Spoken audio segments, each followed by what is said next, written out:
Today's society is becoming more and more sexualized, and in the digital world we live in, pornography is available to anyone who wants it. It is highly addictive, and like other addictions, the habit can be difficult to overcome. Joining us from Cambria, California is Kent Levis. He is a retired California Superior Court judge and the author of Coming Clean. Kent, welcome to the show today. Thank you so much. I appreciate being here. Now, as I said in my opening, our culture is highly sexualized.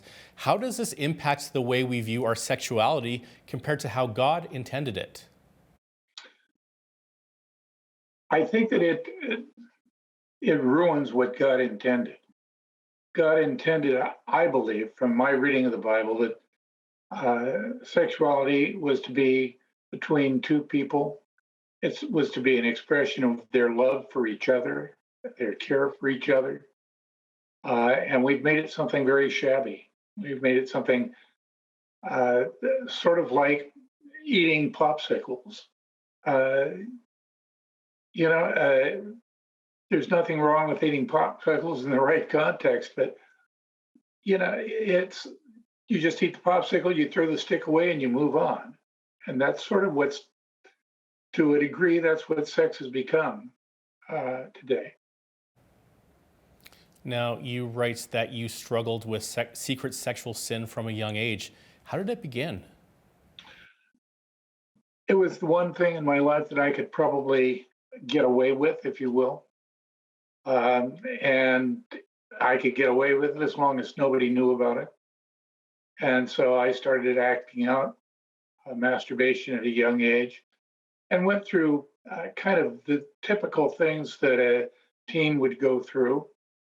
Um, and then in college, things became a little more involved. And then really, I don't think that I was addicted to sexual sin until the advent of my first computer.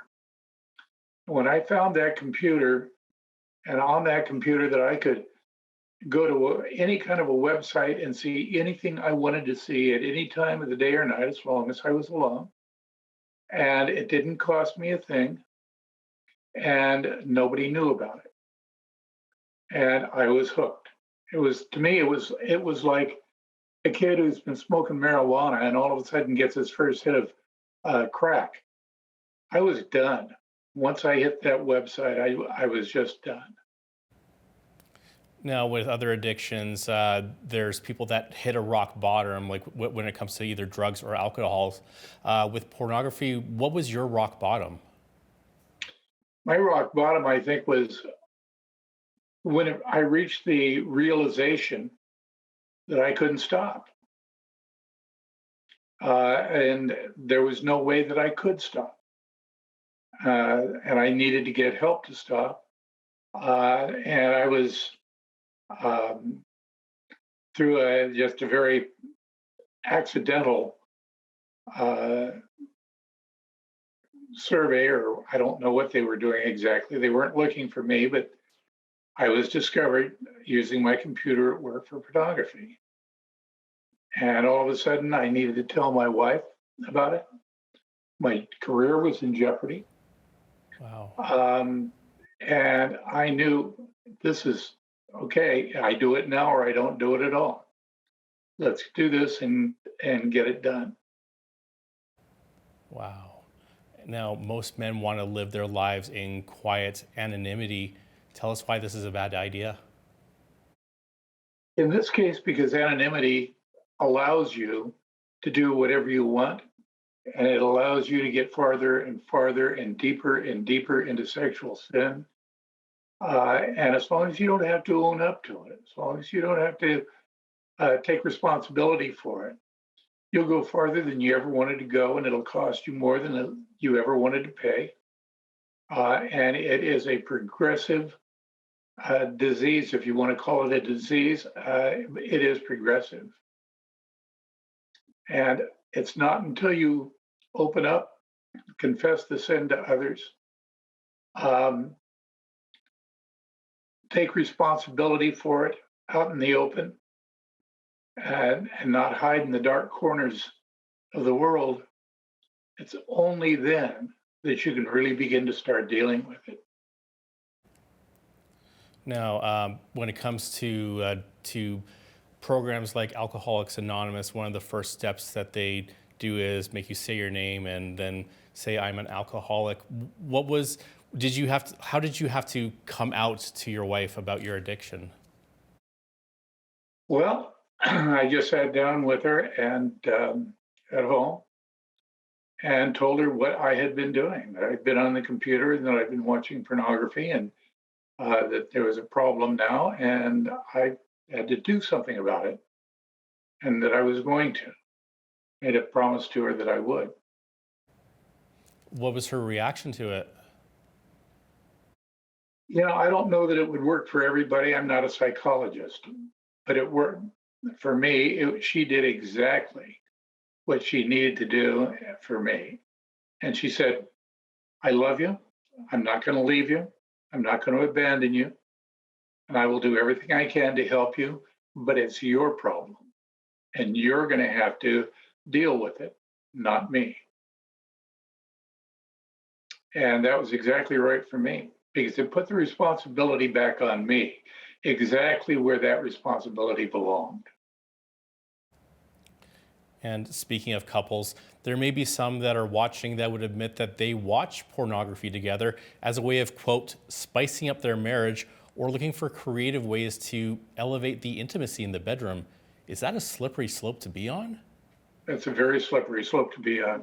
If you want to spice up the marriage, there are all kinds of books that don't contain pornography that tell you about ways to spice up your marriage. You don't need to watch pornography to do that. That's, it just is not going to help. It's probably going to really harm you. Uh, there's, like I said, it's going to take you farther than you wanted to go, and it's going to cost you more than you're willing to spend. And that's, I think, particularly true of that kind of a situation because they spice up their marriage, then they have to go to the next step and the next step and the next step because once they spice it up the first time, that becomes normal and routine, and now they need to go to the next step. And Hmm. you're going to go places you don't want to go. Now, we often associate the issue of porn addiction as a male problem, but there are those that say it is quickly becoming an issue that more and more females are having to deal with. What have you heard? Um, there are statistics that tell us that in the church, actually, the ladies that are in the church, 25% of them have used porn or are using porn. Wow. And that's a huge number. Absolutely. Now, you write in your book that unless we deal with sin in its infancy, it continues to grow. So, what would you tell someone who says, "Oh, I can handle this on my own"? I'd say to them that if you think you can handle it on your own, then you go ahead and do that. And by the way, how's that been working for you? And usually it's not. I have not seen anyone that can really handle it on their own. If you're a Christian and you don't let God do it for you, you're not going to get better. That was the turning point for me is when I finally came to God and said, God, I've tried everything that I know how to do to stop this, and I can't. And unless you do this for me, unless you lead me out of this, I'm never going to get out. And, then God did start working with me. And so you can't, I have never met a person so far that could do it on his own. You refer to your moral healing as a journey. Why? Because the the problem itself is progressive. We start out like when I started out and I first looked at a Playboy magazine, I was just really ashamed and guilty because I looked at the Playboy magazine. And then I looked at a Penthouse magazine. Playboy was nothing. And so the sin starts small and it keeps growing. And the conscience keeps getting seared so that the things that you did when you first started out, they're nothing. You don't worry about that. That's just easy stuff.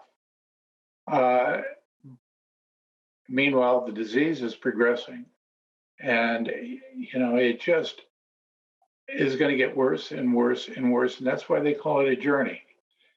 And by the same token, when you get healed, when you're going through the healing process, that is a journey. Now, you talked about how this was something that began from a very young age. I think this is something that starts off with a lot of people at a young age. Like I remember as a child, like trying to like tune to like what were the adult channels, but they were scrambled, and trying to make something out, or seeing if we could like peek over at a magazine that was covered at the magazine rack, just to see what it was all about. So there's obviously a lot of curiosity with children. So Kent, what would you say to parents about how to best protect their kids from sexual images and temptations online? They have got a problem now that was not as prevalent when I was young or when you were young. Every kid has a cell phone. Uh, they have access to TVs, and not TVs, but the monitors on their computers.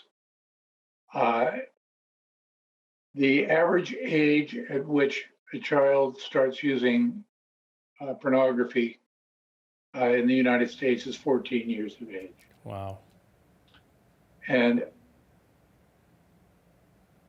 if I were a parent, I am a parent actually, but my kids are, of course, grown.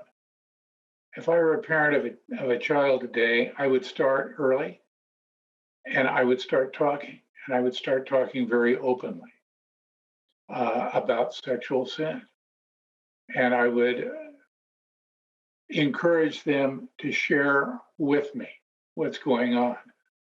Uh, I don't know if it's still the same today, but back when I was a kid, the only time that adults talked to kids about pornography and sexual sin was to say, "Don't ever do that," and that's a terrible thing, and you're horrible if you do it. Uh, and that's not what's going to get a kid to listen. The child is going to have to go to someone they trust. I assume that's their parents. And the parents are going to have to go to them. The parents have to initiate the conversation. And the worst thing a parent can do, I believe, is just to ignore the problem. If the problem's there, it's not going to go away. If you ignore it, it just gets worse. Now, Kent, I'm sure writing a book about your own struggles wasn't easy, especially with a topic like this. So, why did you do it, and what do you hope readers will learn from your own journey? I did it because I believe that God wanted me to write it. And what I want people to learn, they're not going to read the book and be healed from pornography. That's a long process. It involves counseling, groups with other people that struggle with sexual sin. It takes a lot of work to get out of that pornography circle that you're in.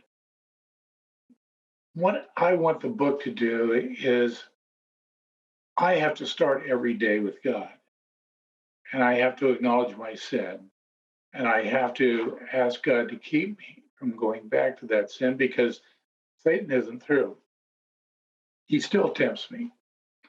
And so, what I've provided, I think, is a message every morning that deals, if people struggle with it, they may not be addicted, but if they struggle, they will be able to read this. It will offer, I hope, inspiration, confrontation. Some of the questions I ask are not easy questions. You really have to think about them. And uh, you have to examine your life. But I also want them to know that they're not alone, that other people struggle with this too, and that it can be overcome. And I hope that would offer encouragement. It would offer comfort during the times that they fail. And it would just, I hope, bring a closer walk with God on a daily basis for people who are struggling with sexual sin, particularly, but any other besetting sin, because the book speaks to basically besetting sin, the sins that you can't get rid of. And so it can be used for any sin. Uh, start the day, start the day with God, and and recognize your problem in the morning so that it doesn't plague you during the day. Well, thank you so much for sharing your story with us. Kent Levis is a retired California Superior Court judge and the author of Coming Clean. Kent, thank you so much for your time today. Thank you. I really appreciate your giving me the time to speak about this today. I appreciate you. Thanks.